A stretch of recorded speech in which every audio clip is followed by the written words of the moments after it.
Bonjour mes chéris, bonjour mes puces, bonjour mes copines, bonjour tout le monde.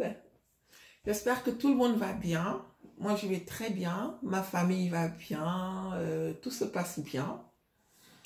Aujourd'hui je viens avec une nouvelle vidéo. On va parler de nos enfants parce que parmi nous là, beaucoup sont débordés. Ce n'est pas facile parce que, surtout pour celles qui sont ici en Europe, on a le côté solitaire. Ça veut dire que certaines personnes élèvent leurs enfants seuls. Ça veut dire loin de la famille, loin de tout le monde. Donc du coup, des fois ce n'est pas facile. Voici pourquoi c'est important d'en parler. Avant, je tiens à m'excuser de la qualité de la lumière, hein, parce que là, il est quelle heure? Il n'est pas 18h, il est 17h40, mais je vous jure que là, à l'extérieur, c'est comme s'il était 20h, quoi. Il fait noir, donc du coup, j'ai juste mis la lumière de cette pièce et j'espère que l'image sera un peu claire. Sinon, écoutez juste le message, c'est suffisant. Donc voilà. Comme je disais, beaucoup de mamans sont débordées. Ce n'est pas facile parce que avec les enfants, il faut être patient. Et de nos jours, certains enfants poussent à bout en fait. Par leur façon d'être, par leur façon de faire, ce n'est pas du tout facile. Donc, c'est important de parler. C'est très important de parler parce que au moins... ça permet de savoir qu'on n'est pas seul et que quelqu'un d'autre vit les mêmes problèmes aussi. Voilà, donc c'est ça. Et j'espère que certaines personnes vont, après visionner cette vidéo, certaines personnes seront soulagées en fonction de ce qu'elles traversent chez elles avec leurs enfants. Sinon, il faut juste être patient. Il faut être patient, les filles.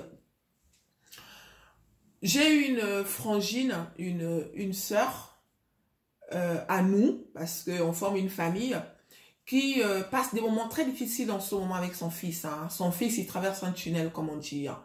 Donc, le petit, il est un peu à l'ouest pour le moment.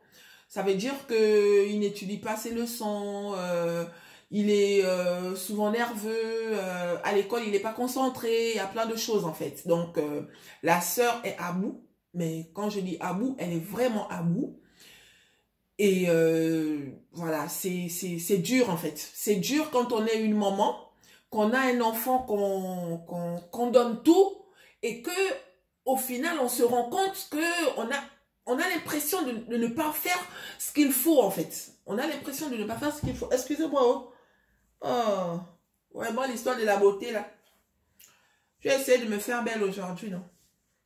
Histoire de vous séduire un peu parce que ça fait longtemps. Voilà, excusez-moi. Donc, je disais que la sœur, en ce moment, elle a l'impression voilà, elle ne sait plus quoi faire. Elle ne sait plus quoi faire parce que avec son fils, ça va pas, c'est dur. Ça va pas, c'est dur. Le petit, il a 12 ans, je crois, il a 12 ans. Mais voilà quoi, ma sœur, elle est dépassée. Elle est dépassée. Donc, moi, je vais essayer de dire quelque chose à la frangine. Ma chérie, il faut savoir que chaque enfant est différent et que chez la plupart des enfants, on va dire au moins 50% des enfants, à partir d'un certain âge, ils traversent une crise en fait. Tous les enfants traversent une crise, mais chaque enfant le traverse à sa manière. Il y a certains enfants chez qui la crise est énorme en fait, est énorme. Et souvent, sauf si je ne me trompe pas, le plus souvent, c'est chez les enfants qui n'ont pas leurs deux parents, en fait. Je ne sais pas si vous voyez ce que je vais dire. Ça veut dire que, imaginons, celle qui a eu... tu as eu un enfant avec quelqu'un et tu te sépares de cette personne, en fait. Donc, tu élèves ton enfant seul. Tu élèves ton enfant seul jusqu'à un certain niveau. Et au début, l'enfant, en fait, au début, l'enfant, il fait comme si c'était normal. L'enfant, il voit que c'est normal en fait. Qu'il ne soit qu'avec maman.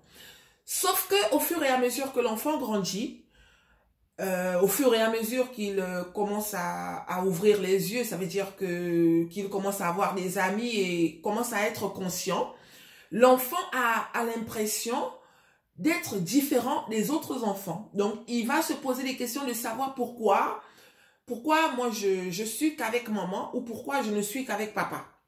Je ne sais pas si tu comprends ce que je vais dire. Donc, dans ce genre de situation, l'enfant à un certain âge, forcément, il va traverser une crise, mais le genre de crise qui va faire que, limite, tu vas être son sorcier, quoi. Limite, tu vas être le plus méchant de la terre. Parce que, pour lui, pourquoi c'est toi qui s'occupe de moi et mon papa n'est pas là? Ou bien pourquoi c'est toi qui s'occupe de moi et ma maman n'est pas là?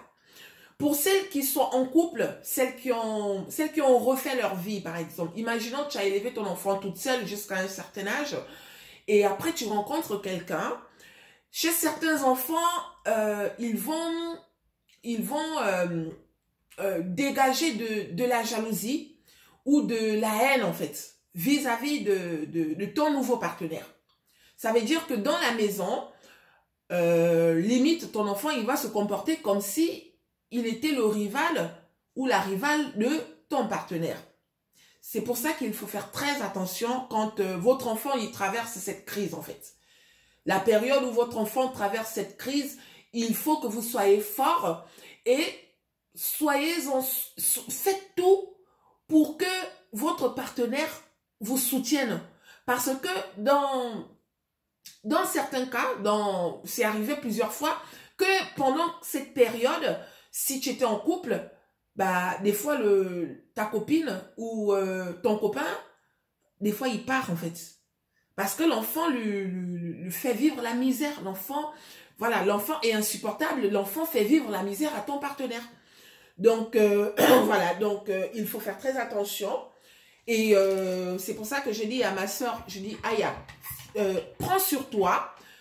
Et pendant que tu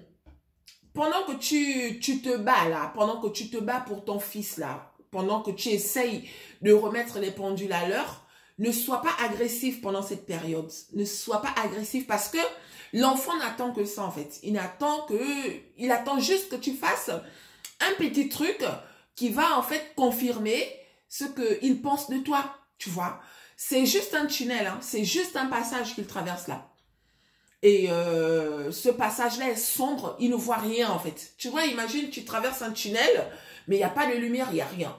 Sauf que tu avances, mais tu ne sais pas où tu pars. Donc forcément, tu trébuches, ou tu cognes, ou tu fais ceci, ou tu fais cela, parce que tu ne vois rien. Mais la lumière est au bout du tunnel. Tu comprends? Donc après traverser cette phase, chez certaines personnes, l'enfant, il peut s'arrêter et tomber. C'est là où l'enfant fait n'importe quoi, on entend que. Mais chez d'autres personnes, quand il est bien encadré, il va réussir à traverser le tunnel et après, ton enfant redevient normal en fait. Donc, il faut vraiment prendre sur toi. Ne sois pas agressif avec lui. C'est vrai que des fois, il va te pousser à bout. Parle-lui. Faites des activités ensemble. Ayez vos moments à vous. Il faut qu'il comprenne qu'aujourd'hui, imagine celles qui ont eu des enfants après. Imagine tu as élevé ton enfant toute seule. Je prends un exemple. Certaines ont élevé leurs enfants toutes seules jusqu'à un certain temps. Hein? Tu as élevé ton enfant, on va dire, jusqu'à ses 8 ans. Il était tout seul. Et un jour, tu rencontres quelqu'un, voilà, tu refais ta vie, tu rencontres quelqu'un, et avec ce dernier, vous faites un autre enfant. Et voilà, ton premier fils là, ou ta première fille là, il arrivera des moments où il sera jaloux de son petit frère ou de sa petite sœur. Quand il fait la jalousie comme ça là, il ne le fait pas conscient. En fait, il est inconscient. Pour lui, c'est injuste en fait. Pour lui, c'est injuste que, voilà, non seulement tu as refait ta vie, en plus de ça, tu as eu un enfant, sauf que cet enfant, il a son papa et le papa, il habite avec vous. Donc pour lui, pourquoi moi, mon papa, il n'est pas avec nous? Pourquoi tu n'as pas retenu mon papa? Tu comprends? Et souvent, l'enfant se plaignait, il peut faire la misère au bébé, à son petit frère ou à sa petite sœur. C'est pour ça qu'il faut faire des activités qui vont faire que les deux enfants soient complices, pour que les deux enfants ils créent des liens. Le premier, celui qui n'a pas son papa avec lui, des fois il va être très dur, il va repousser, il va faire le grand frère ou la grande sœur trop dur, trop méchante. Oh, arrête, nanani, nanana. Voilà, il faut parler, il faut faire comprendre. Des fois, il faut sortir que avec le grand frère ou la grande sœur et laisser la petite sœur ou le petit frère.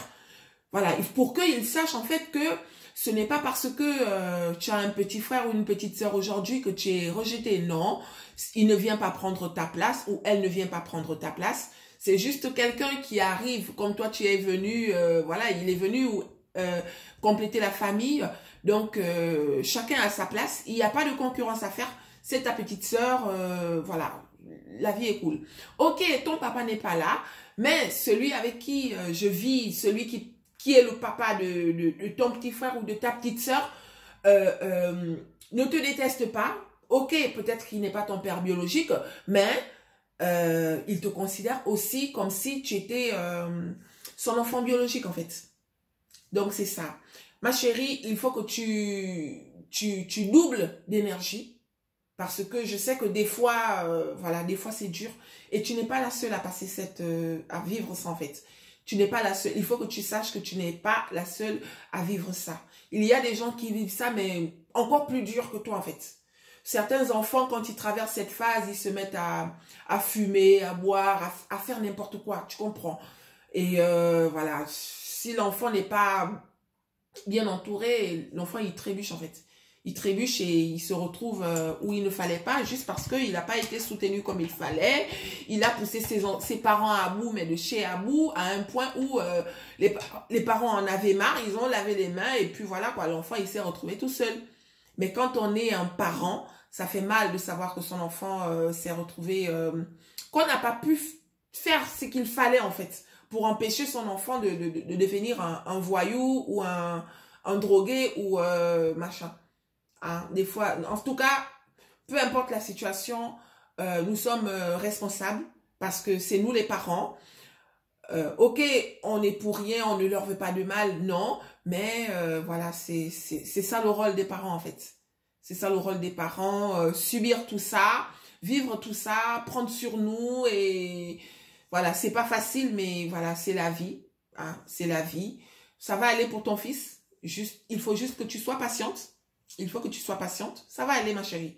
Je sais que c'est dur. Je sais que c'est dur, mais ça va aller.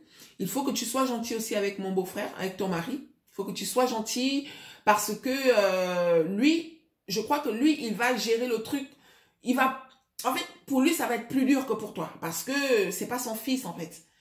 C'est pas son fils. Ok, c'est ton mari. Ok, il t'aime. Mais des fois, ton fils va faire des trucs qui peuvent faire en sorte que ton mari se dise, mais jusqu'où en fait, tu vois, donc toi, tu es au milieu, c'est toi qui as la mauvaise place, c'est toi qui as le mauvais rôle, il faut que tu fasses la part des choses, il faut que tu fasses des activités avec ton enfant, que tu leur fais faire des activités aussi les deux, il faut qu'ils se créent des liens pour que le petit ne pense pas que ton nouveau mari est son ennemi ou son, voilà, tu comprends, donc c'est ça ma belle, c'était ça. Certaines mamans élèvent leurs enfants seuls. Voilà. Quand on élève un enfant, hein, tu as eu l'occasion de rencontrer quelqu'un avec qui tu as fait des enfants ou un enfant, le jour que ce dernier part, ma chérie, évite de te comporter comme si ton enfant était le fautif. Hein? Parce que je sais que certaines mamans n'arrivent pas à contrôler ce truc en fait. Il y a des mamans qui, quand elles sont en colère, elles ont tendance à rejeter la faute sur les enfants inconsciemment. Je ne vais pas dire consciemment parce que je sais qu'il y en a qui ne savent pas en fait. Il y en a qui ne savent pas. Des fois dans les propos, on peut accuser son enfant à tort en fait. Dans les propos, tu vas dire, oh c'est quoi? Ton père est parti, il nous a abandonnés. Nanani, nanana, patati patata. Regarde-moi la tête comme son père. Les trucs. La tête comme son père là. Et son père, il n'est pas là. Et il sait que tu en veux à son père. Donc, tout de suite, quand tu dis, regarde-moi la tête comme son père, bah, lui, tout de suite, il croit que tu le considères aussi comme un méchant. Hein? C'est ce qui fait que des fois, l'enfant, quand il grandit, bah, le jour qu'il retrouve son père, toi, tu mets les deux mains sur la tête en disant, mais moi, j'ai tout fait, j'ai ceci, je l'ai mis à l'école, je l'ai nanani, nanana, regarde, depuis qu'il a retrouvé son père, il ne me reconnaît plus. Des fois, ce n'est pas de ta faute, mais des fois, c'est de ta faute. Parce que, pendant que tu étais avec ton enfant, tu n'arrêtais pas de l'accuser, en fait, indirectement. Tu n'arrêtais pas de l'accuser. Les filles, si vous avez eu des problèmes avec les papas de vos enfants, sachez que ça n'a rien à voir avec vos enfants. Non. Quel que soit ce que le père de ton enfant t'a fait subir, quel que soit ce que le père de ton enfant est, ne jamais mal parler du père ou de la mère de ton enfant à ton enfant. Ça veut dire que s'il est méchant, il est ceci, il est cela, ça c'est avec toi que ça s'est passé. Évitez de tout mettre en fait, de tout mettre sur, de tout raconter à l'enfant dans le mauvais sens. À chaque fois que vous parlez de son père, vous parlez de lui comme s'il était un monstre. Non, vos problèmes ne regardent pas l'enfant. Vos problèmes ne regardent pas l'enfant. Si tu veux critiquer le père de ton enfant, critique-le avec des gens qui ne vont pas le répéter à ton enfant, en fait. Ne critique pas le père de ton enfant devant ton enfant. Parce que, tu sais pas, au début, il va s'en foutre, mais il arrivera à un âge où forcément, il va prendre des informations. Et toi, dans ta façon d'être, l'enfant, il va juger. Je vous jure qu'il arrivera un moment où l'enfant, même si il n'a pas encore vu son père, même si qu'il ne... Voilà. Mais l'enfant, il va penser que c'est de ta faute qu'il n'a pas de père.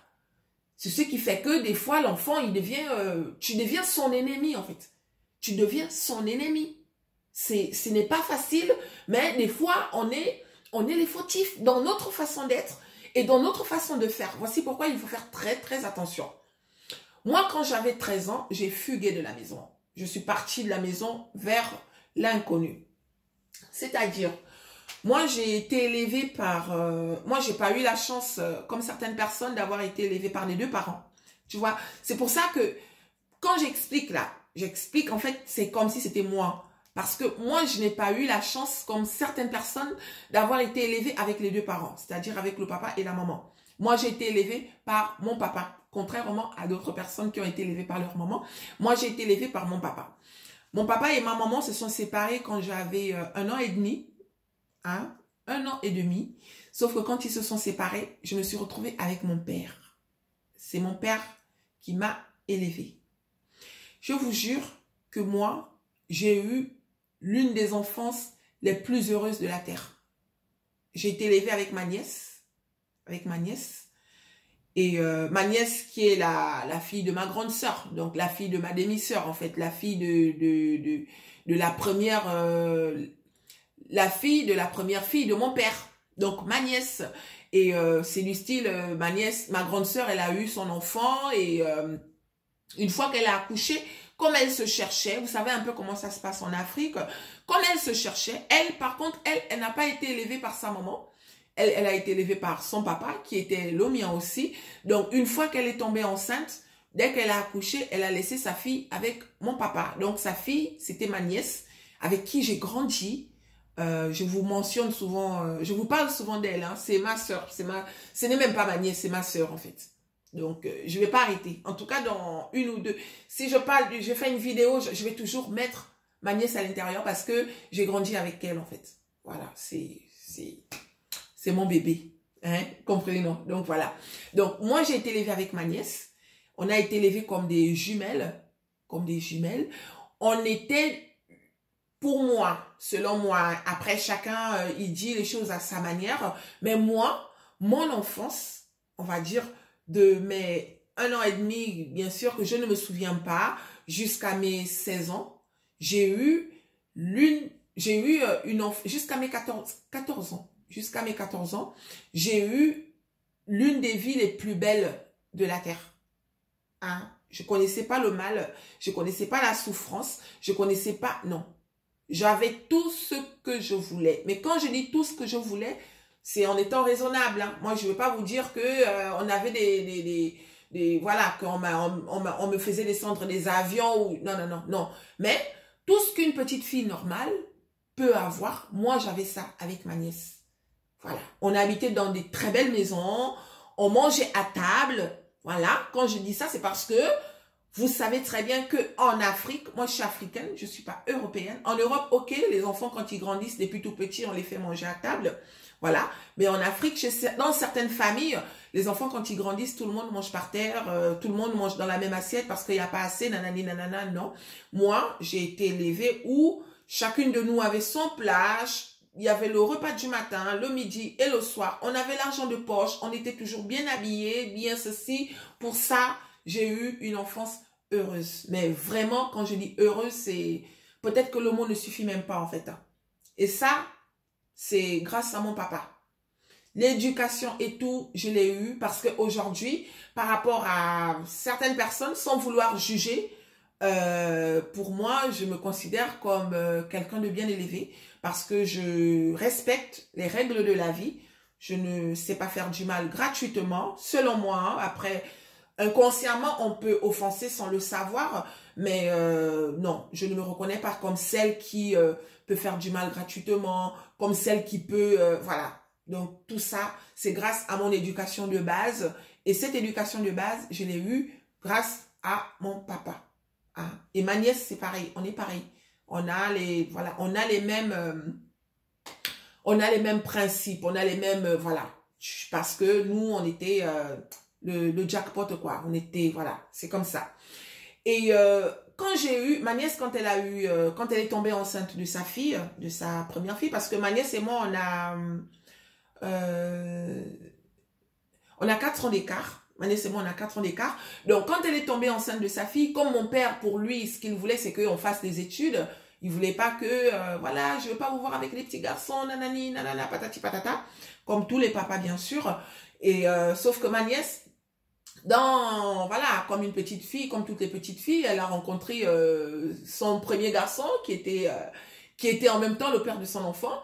Voilà, quand ils se sont rencontrés, au bout de 2-3 fréquentations, elle est tombée enceinte. Et une fois qu'elle a su qu'elle était enceinte, voilà, elle a jugé bon de partir. Il fallait qu'elle parte, retrouver sa maman, parce que mon papa, il nous menaçait en fait. Bon, pas menacer genre qu'il allait nous tuer. Pour lui, c'était du style, il fallait pas qu'on tombe enceinte. Il fallait qu'on se concentre sur les études. Il fallait que, vous ne manquez de rien, vous avez tout ce que vous voulez. Pour l'instant, vous n'avez pas besoin de courir derrière les garçons. Ça, c'est ce qu'on nous disait en fait. Et c'était très bien parce que voilà, on était comme ça. On n'avait pas besoin de... Voilà, comme certaines filles qui malheureusement sont obligées de faire certaines choses pour survivre ou quoi. Nous, on n'avait pas besoin de ça en fait. Genre aller coucher pour avoir un morceau de pain ou le repas du soir ou quoi. Non. Jusqu'à un certain âge, j'ai eu une enfance, l'une des enfances les plus heureuses de la terre, grâce à mon père. Quand ma nièce est partie, je suis restée toute seule. Mon père, il avait refait sa vie avec une autre femme. Et avec cette femme, ils ont eu des enfants. Mais moi, dès que j'ai eu 14 ans, malgré tout ce que j'avais, hein, dès que j'ai eu mes 14 ans, j'ai commencé à voir mon papa comme si c'était le diable en personne, quoi. Alors qu'il ne m'avait rien fait. Pourquoi? Parce que à un certain âge, j'avais besoin de voir ma mère. Le truc, c'est que quand mon père et ma mère se sont séparés pour je ne sais quelle raison, ma mère, elle a gardé le silence en fait. Donc, on était toujours avec mon papa, on partait en vacances, on a fait le tour du Gabon parce que mon père, c'était un ancien gendarme. Et les gendarmes, comme vous savez, on les affecte. Donc, nous, on a fait le tour du Gabon. Voilà, c'est comme ça. Et à la retraite, on s'est retrouvé à notre province d'origine qui est Lambaréné. Et voilà, étant à Lambaréné, moi, quand j'ai eu mes 14 ans, mais je vous jure que c'était limite comme si on m'avait injecté quelque chose, quoi. Mon père était devenu comme, voilà, c'était le diable en personne. Parce que il fallait que je voie ma mère. Ma mère, elle est où? Je veux voir ma mère. Mon père, il me dit, ma fille, ta mère, elle n'est pas morte. Ta mère, elle est bien vivante. Attends, laisse-la venir vers toi. Mais moi, non. Moi, je me disais que le fait qu'il me demande de laisser venir ma mère vers moi, ça veut dire qu'il ne veut pas que je parte vers ma mère. Donc, j'ai fugué. Je suis partie de la maison avec quoi? Avec une chemise de nuit. C'était dans la nuit, je me rappelle, on dormait. il était 21h. J'ai pris ma chemise de nuit, j'ai pris des tongs et je suis sortie de la maison. J'ai marché. Pour ceux qui connaissent, voilà, bon, en tout cas, la distance, voilà. Mais j'ai marché au moins, on va dire, l'équivalent de 4 heures de temps, quoi. L'équivalent de 4 heures de temps à pied. Pour aller où? Pour aller chez une copine.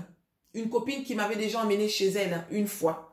Et à cette époque, je vous rassure que les garçons, je ne connaissais pas encore. Mais cette crise, hein, je parle de ça parce que j'explique le problème de la sœur, là. Cette crise, je vous jure que moi, je l'ai eu, cette crise. La crise de la puberté, moi, je l'ai eu. Donc, je pars de la maison à 21h. Je marche chez une copine. Je ne sais même pas si c'était ma copine. C'est juste qu'on était dans la même salle de classe. J'arrive chez elle. Et elle vivait dans des conditions, mais je vous jure, des conditions pas possibles, quoi. Chez elle, elle dormait avec ses 2 petits frères. Voilà, il y avait entre le salon et les chambres, parce que c'était déjà une maison de une chambre, genre, il n'y avait que la chambre des parents. Et la nuit, ils mettaient un matelas par terre, au salon. Et elle dormait là avec ses 2 petits frères. Mais moi, j'arrive, je toque. J'ai dit que je n'ai plus envie de rester chez moi. Oh, tu es venu comment, machin et tout. J'explique. Elle me dit, oh, toi aussi, machin, viens. Et là, elle me dit, ok, dors.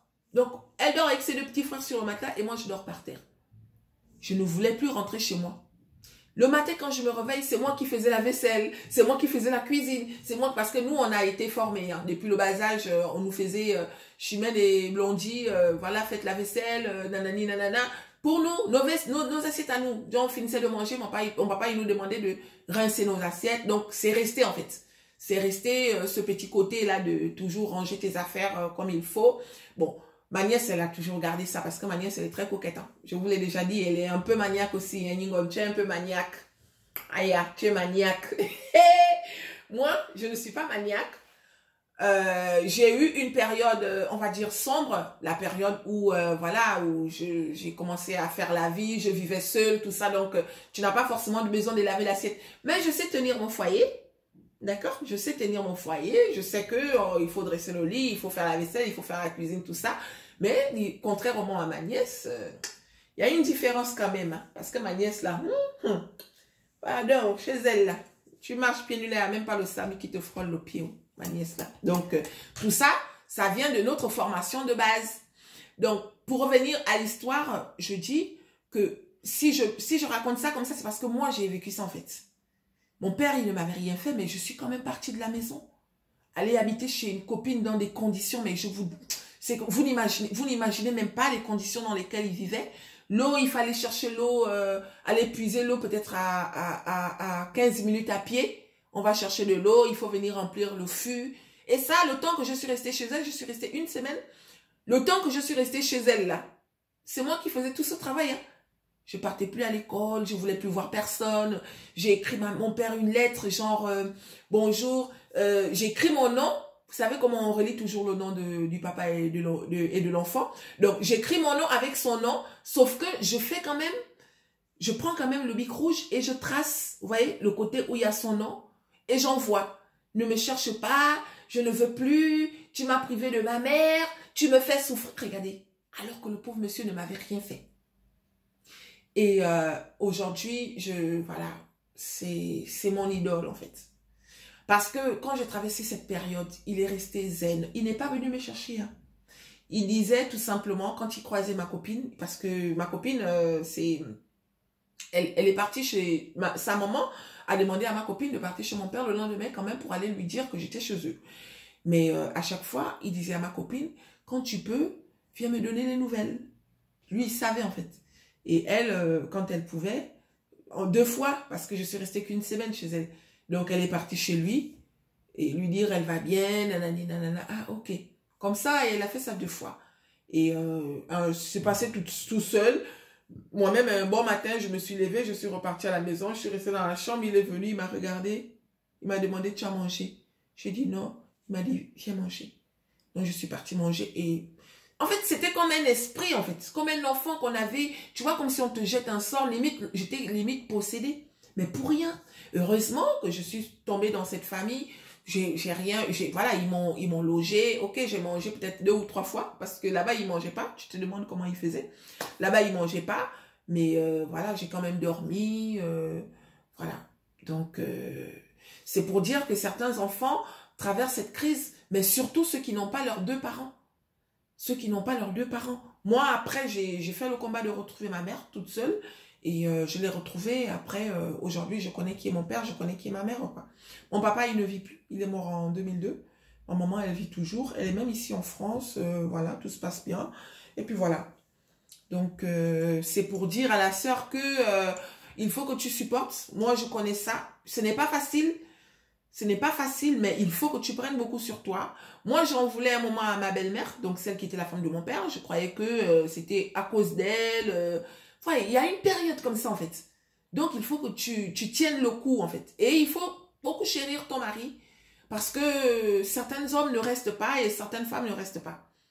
Hein? Parce que, voilà, certains hommes ne restent pas et certaines femmes ne restent pas. Donc, c'est ça. Ne mêlez pas les problèmes que vous avez eus avec vos maris, là. Moi, mon papa, il m'avait jamais mal parlé de ma mère. Jamais. Il me disait tout simplement que quand elle aura besoin de toi, elle viendra te voir. Pour l'instant, tu ne manques de rien. Voilà, chérie. Vis. C'est ce qu'il me disait. Au début, ça rentrait, mais à un certain âge, ça ne rentrait plus. Et du coup, on devient folle, quoi. On en veut à la terre entière. On croit que pourquoi moi je n'ai pas de père, pourquoi moi je n'ai pas de mère, pourquoi les autres ont les papas et les mamans, pourquoi moi je suis toute seule. C'est pour ça, les filles, que tous les jours, depuis que je suis maman, hein, j'ai mon grand-fils de 20 ans et mes 3 filles là. Tous les jours que Dieu fait, je demande à Dieu de m'accompagner en fait, de me laisser accompagner mes enfants jusqu'à un certain âge. Parce que un enfant qui n'a pas ses 2 parents, déjà un enfant qui est élevé que par un de ses parents, c'est pas facile. Hein. Il est élevé que par un de ses parents, hein, genre l'autre parent n'est pas mort, il est quelque part. Mais imaginez celui qui n'a pas ses 2 parents, les filles. Quand on est adulte, hein, peut-être qu'on arrive à gérer. Mais un enfant, moi quand je vois mes filles là, parce que pour certaines personnes, je gâte trop mes enfants. Pour certaines personnes, mes enfants sont trop turbulents. Pour certaines personnes, mes enfants sont agités. Pour certaines personnes. Mais ça, c'est leur point de vue. Moi, je ne vais pas rentrer dans ça. Je fais tout pour mes enfants. Je m'occupe de mes enfants. Je les aime. C'est le principal. Hein? Donc, quel que soit ce que les gens vont dire là, ça ne me regarde pas. J'éloigne toutes les personnes qui viennent chez moi pour regarder comment vivent mes enfants en fait. J'éloigne toutes les personnes. Parce que je me dois de protéger mes enfants, les filles. Tous les jours, je demande au bon Dieu de me donner la force, de m'aider, de me donner la force et la santé d'accompagner mes enfants jusqu'à l'âge où ils seront indépendants en fait. Parce que, encore une fois, personne ne peut aimer vos enfants plus que vous. Personne. Même ta propre sœur. Oui, elle va les aimer. Oui, elle ne va pas les maltraiter. Hein? Mais tu es la seule à regarder ton enfant comme ça et à savoir qu'il fait ça parce qu'il a faim. Là, il est en train de faire ça parce qu'il a sommeil. Là, il est en train de faire ça parce qu'il a soif. Il n'y a qu'une maman. Il n'y a qu'une maman pour savoir ça. Moi, j'ai des enfants qui ne demandent pas. Quand ils ont faim, ils ne demandent pas. Ma fille de 4 ans, elle prend encore le biberon. Hein, mais pas le biberon au lait, elle prend le chocolat chaud. Vous savez, le lait. Et je lui rajoute du Nesquik en fait. Elle prend ça le matin et elle prend ça le soir. Ma fille de 4 ans. Mais chez quelqu'un d'autre, on va dire, comment tu peux donner à un enfant de 4 ans le lait? Pour moi, ma fille de 4 ans, c'est encore un bébé. Mon fils de 20 ans là, il est nourri, logé. Il ne paye pas l'eau, il ne paye pas le courant, il ne paye pas le poisson, il ne paye rien. Hein? Chez quelqu'un d'autre, on va dire, tu es déjà un grand garçon, tu peux déjà te débrouiller. Mais chez moi, il reste encore un bébé, il reste mon enfant. Il est chez moi. Chez moi, c'est chez lui. Tant qu'on mange, il va manger. Vous comprenez? Mais si c'est chez ma soeur, ou chez ma tante, ou chez mon oncle, ou chez un autre membre de la famille, en fait, il y a des choses que moi, je tolère. Il y a des choses que je supporte, en fait. Mais que un autre membre de la famille ne va pas supporter de la même façon. Hein? Ça ne veut pas dire qu'ils vont les maltraiter, hein? Mais ça veut tout simplement dire que toi, tu vas tolérer jusqu'à un degré où celui qui n'a rien à voir avec tes enfants va trouver que tu en fais trop. Demandons au bon Dieu de nous donner la santé afin que nous accompagnions nos enfants jusqu'à bon port, les filles. Je pense souvent à ça quand je regarde mes enfants. Je me rends compte qu'un enfant qui n'a pas ses parents, c'est dur. C'est dur. Mes filles, la nuit, elles vont dormir dans leur chambre. Elles dorment dans leur chambre et tout. Mais croyez-moi que 3 fois dans la semaine, elles se retrouvent dans mon lit. Hein. On est là, nous tous, dans le lit. Mais chez la tante, elle ne peut pas faire ça. Chez l'oncle ou elle ne peut pas faire ça. Voilà. Yako à tous les orphelins, en fait. Yako. Yako à tous les orphelins. Sincèrement. Il faut vivre ça, en fait, pour comprendre. Yako à tous les orphelins. Ma soeur, quelle que soit la crise que ton enfant est en train de traverser, là, prends ça sur toi. Ce sont les étapes de la vie. Ce qui est sûr, c'est que ça va s'arrêter un jour. Ça va s'arrêter. Ce n'est qu'une période qu'il traverse. Ça va s'arrêter. Donc, sois courageuse et double d'efforts. Si tu vois que c'est trop dur, appelle-moi, comme tu as l'habitude de faire. Appelle-moi ou écris-moi. Hein, on ne sait jamais. Parmi vous, certaines personnes peuvent traverser ça. Si vous voyez que certaines personnes vont vous juger parce que, croyez-moi que parmi nous, il y a des gens qui ont le don, hein, le don de juger là. Ah, son enfant pleure trop, ah, son enfant. Il y en a qui font ça, son enfant là, je te dis que depuis que t'es là, je me regarde. Il y en a qui ont le don de faire ça. C'est des gens qui détruisent, qui n'ont rien à faire en fait. Ils n'ont pas de vie, ils passent leur temps qu'à regarder la vie des autres. Parce que chez eux, apparemment, ils ont les enfants les plus parfaits de la terre. Ils ont les enfants les plus... Voilà. Donc, si tu vois que c'est dur ou quoi, de temps en temps, écris-moi ma chérie. Tu as compris, non? De temps en temps, écris-moi. Je vais te répondre comme je pourrais, je vais te distraire, je vais te raconter les histoires qui vont te faire rire. Hein? Voilà. Les mamans qui élèvent leurs enfants seuls là. Les filles, excusez-moi. Mon mari est sorti avec mes filles en fait. Il les a emmenées faire un tour. Là, j'écoute des voix. J'espère qu'ils ne sont pas en train d'arriver. Qu'ils ne vont pas me gaspiller ma vidéo parce que... Donc, les mamans qui élèvent leurs enfants seuls, les filles, l'éducation de base, c'est ce qui accompagne ton enfant jusqu'au bout. Ma soeur, évite de présenter tous tes copains à tes enfants. Ce n'est pas bien. Aujourd'hui, tu rencontres Pierre. Tu essayes avec Pierre. Tu n'es même pas sûr qu'avec Pierre, vous allez faire un mois. Que tu emmènes déjà Pierre à la maison. Alors que tu as un enfant, 2 enfants, 3 enfants à la maison. Demain, avec Pierre, c'est fini. Tu restes comme ça là un mois. Tu rencontres Paul. Tu n'es même pas sûr. Les filles, arrêtez de faire ça. L'enfant, si c'est la petite fille, on va dire que bon, peut-être que comme c'est la petite fille, je ne sais même pas quoi dire. Mais si c'est le petit garçon, c'est ce qui fait que des fois, certains enfants, certains hommes, quand ils sont avec les femmes, on se pose la question en fait. Tu te demandes, mais mon mari, j'ai l'impression qu'il ne me fait jamais confiance. Il passe son temps à douter de moi. Il ne me montre jamais ses sentiments. Il est bizarre, il est comme ci, il est comme ça. Des fois, c'est ce qu'il a vu quand il était petit.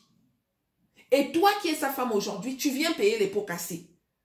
Parce que quand il était petit, il y a eu des trucs qu'il a vus qui n'étaient pas bien. Nous sommes des fois à l'origine de tout ce qui se passe là, les filles.